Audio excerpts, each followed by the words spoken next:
Olá pessoal, tudo bem? Nessa aula de hoje a gente vai trabalhar um pouquinho sobre as aves.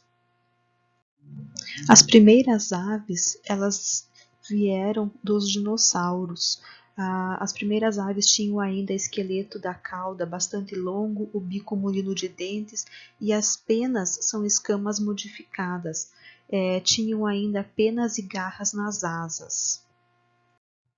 Se pensarmos na escala evolutiva, que na compararmos desde os peixes até as aves, passamos do ambiente totalmente aquático para uma transição de ambiente terrestre, no caso dos anfíbios, os répteis, o ambiente terrestre, e o grande salto evolutivo das aves foi o voo.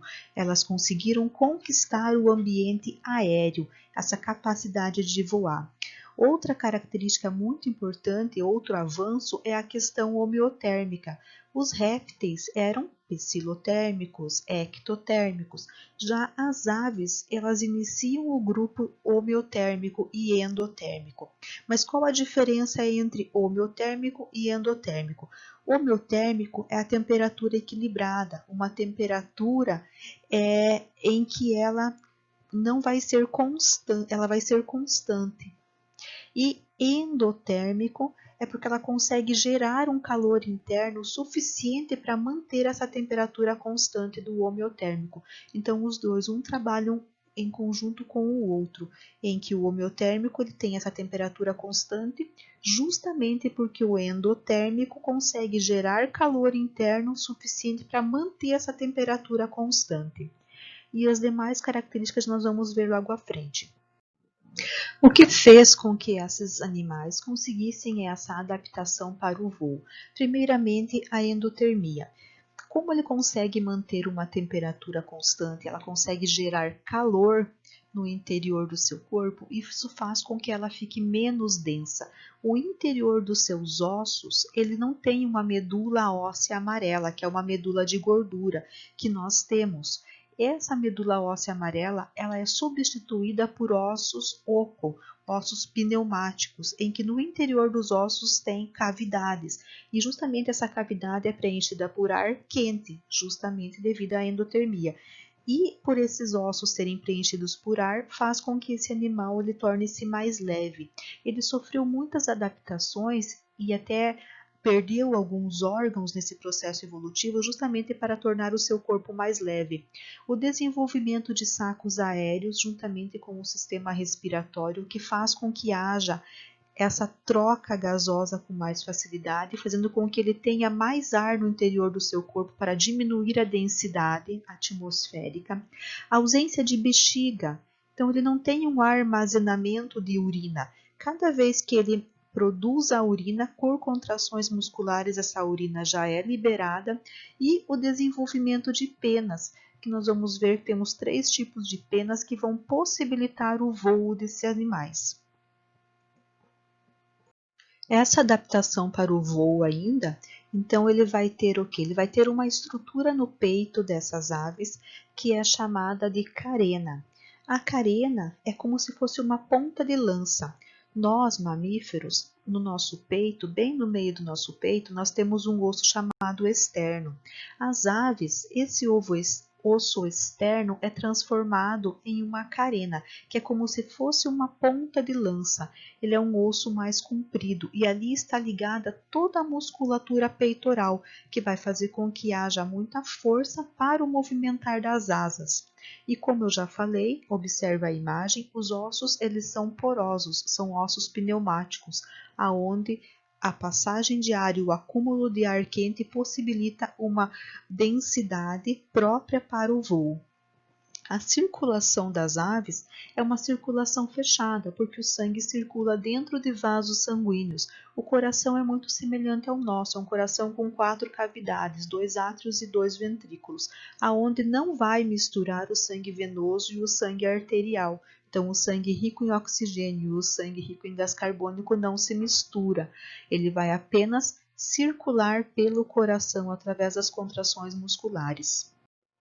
Outra característica das aves que fez com que o seu corpo ficasse mais leve foi a ausência de mandíbula e maxilar com dentes. Então as aves não têm arcada dentária e isso fez com que elas se tornassem mais leves também. Elas têm o bico, do bico ela já tem a cavidade oral, ela vai ter o esôfago ela vai ter o papo. O papo é um prolongamento do esôfago, é uma expansão do esôfago, onde o alimento vai ficar parado por um tempo.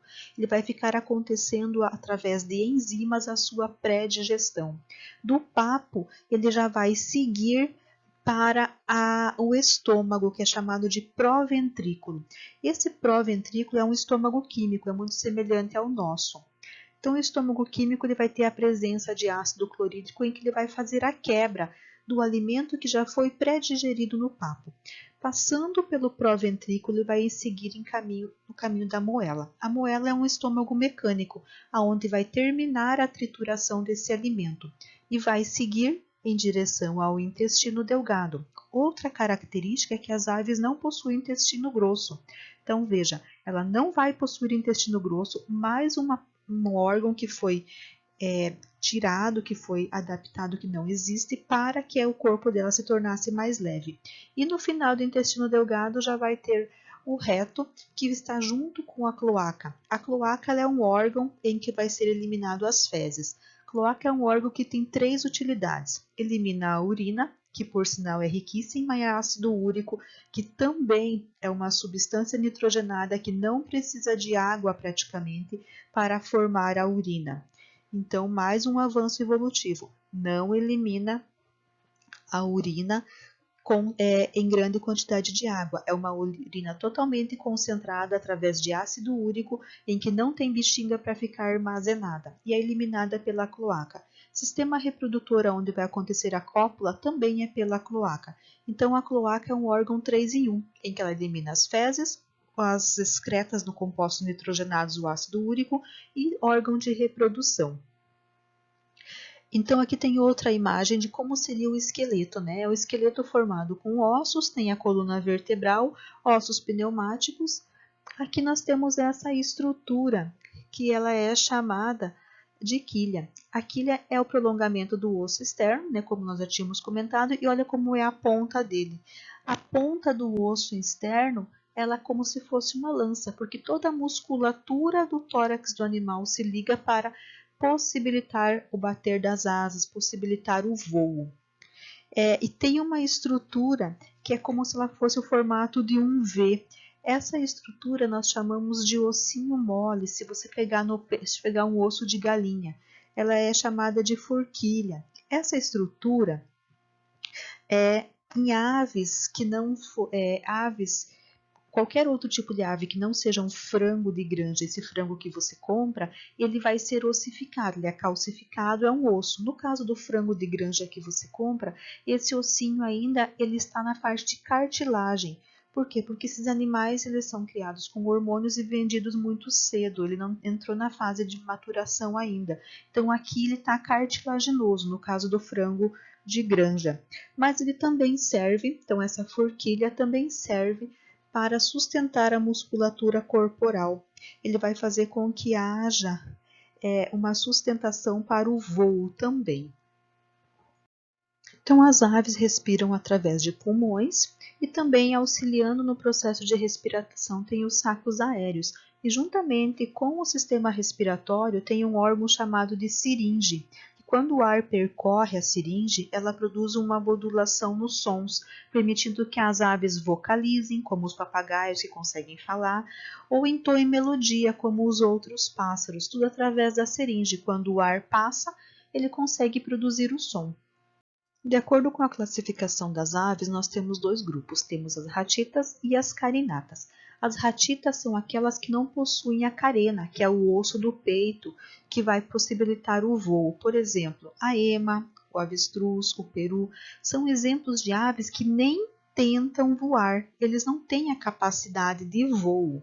Já as demais aves, até mesmo a galinha, o pato, o ganso, o pinguim fazem parte das carinatas, que são aquelas aves que possuem a carena, que é a estrutura no peito, onde a musculatura está toda unida para possibilitar o voo. Daí você pode comentar, mas o pinguim não voa. Sim, o pinguim não voa, mas ele tem os seus membros adaptados para o nado. Então, e ele faz parte do grupo carinata. Todas que possuem a carena, que é a estrutura, que é o osso externo no formato de uma lança, são chamados de aves carinatas.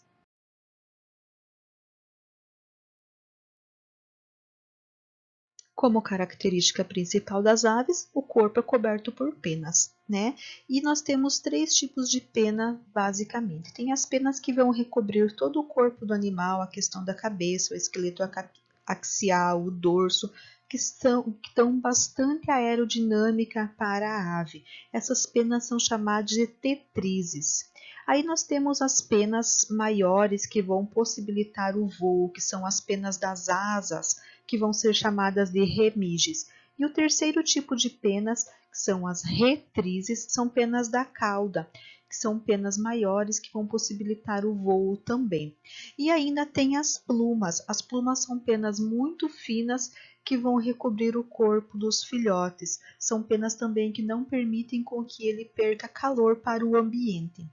Juntamente com as penas, junto na final do corpo do animal, próximo das retrizes, vai ter uma glândula chamada glândula uropigiana.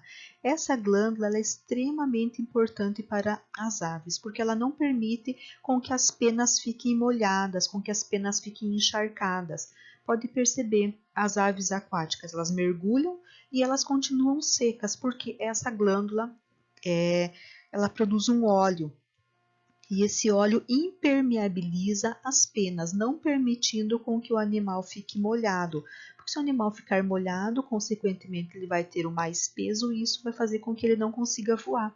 Então ele tem essa glândula chamada de uropigiana, aonde vai produzir um óleo que vai impermeabilizar as penas, em que elas não vai penetrar água nessas penas. Então, as penas vão servir para proteção, diminuição da perca de água e manutenção da temperatura desses animais.